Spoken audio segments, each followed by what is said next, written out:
The next threat is electricity. It's both a threat and an opportunity, believe it or not, if we get it right. I'm going to breeze through the slides very quickly. I'd like to start really with this presentation by saying I am not an energy expert.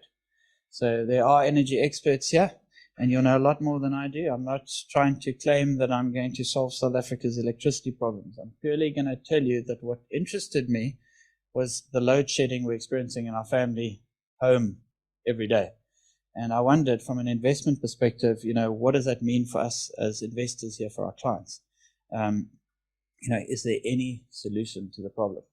And the more I delved into it, the more I understood the threat, but I also got to grips with the huge opportunity that exists. I'm just going to say one more thing before I go to the presentation. Think of one important point. Have any of you experienced South Africa's private sector failing on you? And I'd say the answer is generally not. We're great at education, we're great at health. Tell me what we don't do too well. Even aviation, we're good at, even though we lose airlines every now and again, we're good at it. So we do everything relatively well, financial services too. So keep that in mind if you're worried about South African electricity. We'll talk through that through the presentation. So I decided to start by adding Thomas Edison's little quote: "We will make electricity so cheap that only the rich will burn candles." Well, that's not actually true in South Africa. And against that, on the 4th of Jan 2023, we have a Boeing coming into the Western Cape and half of the cities in darkness, load shedding. In 1879, Edison created the first light bulb. By 1925, half of the homes in the US had electricity. So it took 46 years. In 1994, the ANC took over South Africa. 29 years later, all of our homes, at least 6 hours a day, do not have electricity. That's what we're facing. I'm not a politician, but that's the reality of the situation. So how does that get rectified? Some data on South Africa. In terms of power supply, 80% of it is coal. There's some renewables in there, there's some solar, but it's basically a coal play. Get coal right, you get electricity right. If you look at growth in solar and concentrated solar panels and wind, it's been growing, but it hasn't been growing fast enough. Not fast enough to solve South Africa's problems. So we've been trying to grow alternative electricity supply, 0.5 gigawatts in 2013, 7 gigawatts now. It's just not nearly enough to deal with the problems we have. So what I did is I took a little chronology of South Africa's electricity since 1994, which I think might be of interest to you. And I'm going to just highlight a few things. From 1961 to 1996, the old apartheid government created 15 power stations. They added 36 gigawatts of power to the grid. Now, I don't think any of us like the old apartheid government, but what they did do well is they built electricity power stations. 29 years later, the ANC government has added 9.5 gigawatts, 25% of what the apartheid government did. The problem we face, of course, is that they're assuming there's spare electricity, but there isn't when we actually start talking through the capacity problems that the system's got. But in 1994, there was 31% capacity in the electricity system in South Africa. And the ANC did the right thing. They didn't like the fact that only 54% of households had electricity in South Africa, and they're mostly white. It's unacceptable. So they did two things. They started to electrify homes at the extent of 500,000 homes a year, about 6 million people, because homes have a lot of children. And they forced Eskom to cut electricity costs. The problem is when you do both of those things and you don't give them money, you're going to run out at some point. So on this little schedule, 1998, a bunch of analysts went to the government and said, you need to create power stations. There's not going to be enough power in 2007. They only allowed the beginning of power station capex for Eskom in 2004. So they waited years. It was too long. In 2007, those analysts were spot on. Our first load shedding began in South Africa. And it was stage 2, if I remember correctly. We also started building power stations. Medupi started in 2007, and the expected completion date was 2012. The initial bill was 30 billion rand projected. Then it became 50 billion. Then it became 80 billion. Eskom they claim it's 135 billion finish, but it's not really. It's consistently breaking down issues with it, and certain independent journalists have claimed that bill's closer to 200 billion if you add interest and stuff to it.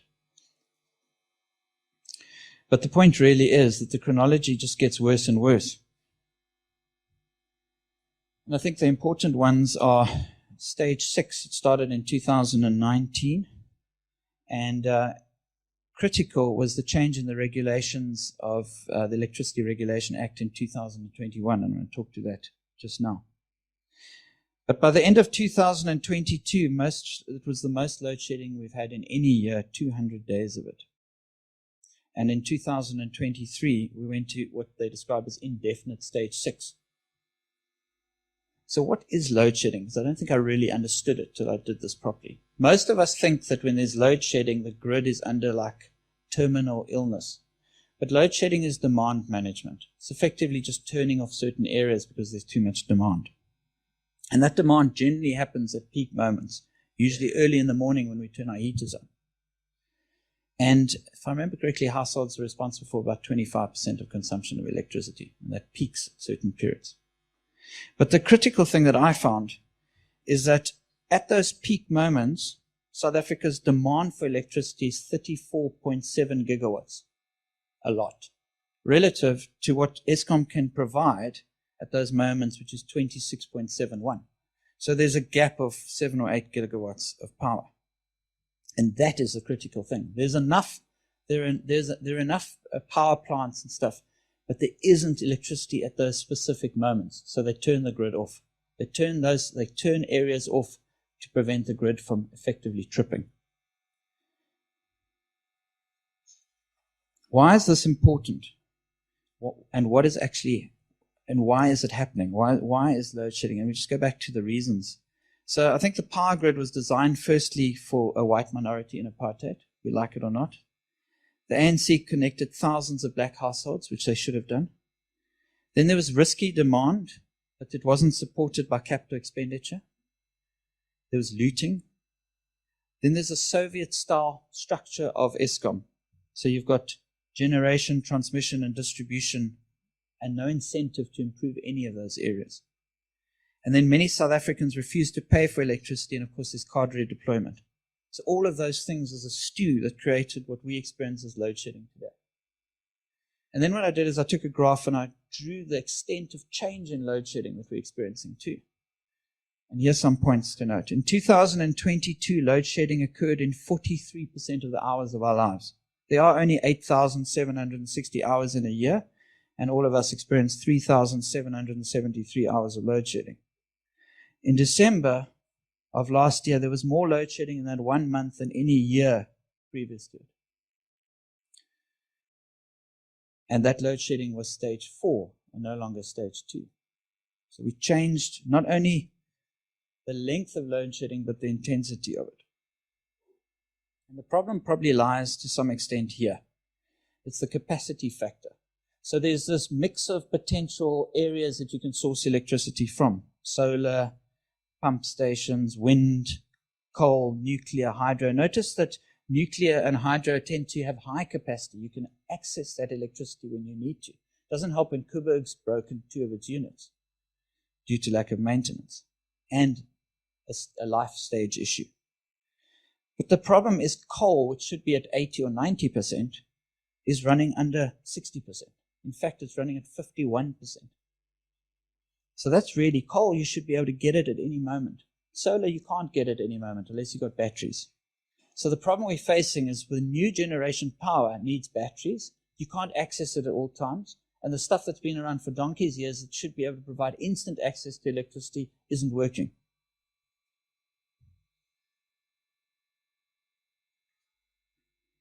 And that's reflected here Eskom's energy availability factor of its fleet. 72% in 2018. Had they done something about electricity in 2017, it was at 75%. We should not have any load shedding today. But because they did nothing, we're now at 51% capacity, 51 available capacity. So here's some interesting points. Of the downtime, 30% is unplanned. Only 10% of it's planned. The rest of the time they're running around like headless chickens trying to fix problems because the things are tripping, and so it's unplanned. So the government's integrated resource plan came out in 2019 with lofty views of what this number. They think that capacity utilization or availability should be 75%. And here's the interesting part. That plan thinks that we need, I think, just short of 80 gigawatts of power in the year 2050. We're struggling to produce 26 or 27 gigawatts at the moment during peak hours. So the negative is that we've got real issues with decaying power stations. By the end of 2035, 9 of our coal power stations will be at the end of their useful lives. That's 19 gigawatts. And by 2050, 12 more, in total 12 power stations at 33 gigawatts will be no longer really usable. So they're going to have to keep these things going somehow. That is possible, but it's improbable the way they're behaving currently. De Ruyter thought that we would need 1.2 trillion rands to fix the problem by the year 2030. Other estimates are closer to 2 trillion. So that's the bad news. And here's the good news. All right, I don't have a slide on it. You're just going to have to follow me.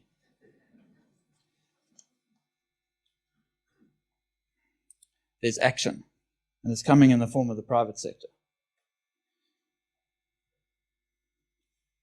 That it does. All right, so part of the plan 1 is Eskom's doing its, getting quite a few of its current projects that have been going at it for quite a while back on stream. So they're fixing a few things and they're working quite hard at it. That should add 5 gigawatts to the system. And that's Kusile, Medupi, Kuberg. All of those things are coming back on if they get it right. And they look like they might get it right. Then plan 2. There are 10 old power stations, 23 gigawatts. The private sector's dived in with 3 teams, all technical teams, to help Eskom. They put 100 million rand. I mean, that's like a drop in the ocean. But that's to keep paying salaries and that for their technical teams, to get out there and help fix those power stations.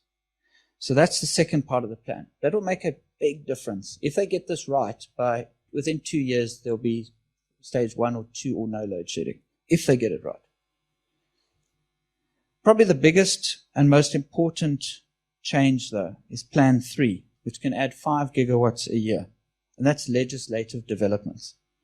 So what you need is market liberalization, and there's stuff sitting with Parliament at the moment to try and do that. It's time out for me, so I've got to sit down. Thank you, Lily. There's public procurement programs, and all of these things working, if they allow the private sector to get involved, which is what they're trying to do now because they're being forced to do it, it will allow a producer of power to sell to a user of power over the grid, and the grid, hopefully, will be removed from generation over the next year as well. So you'll have 2 separate companies. So that's the process we're going through now. Potentially life-changing for South Africa's electricity, but we need the private sector to get involved and be incentivized. Thanks.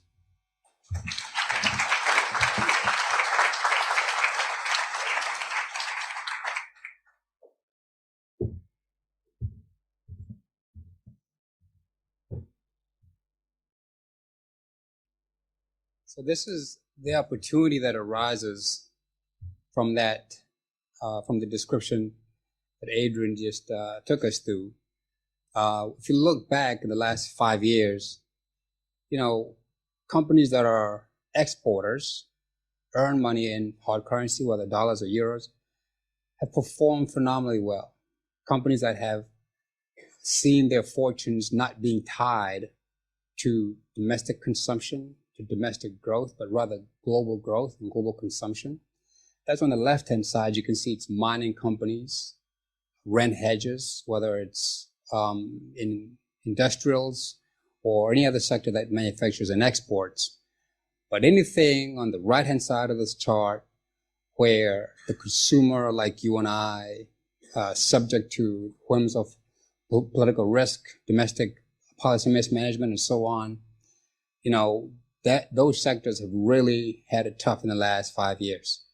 And I think it's more than 5 years, actually. I think it started in 2016 when this problem happened, when investors started to bifurcate between running away, running for the hills and picking up anything global and leaving everything that's domestic.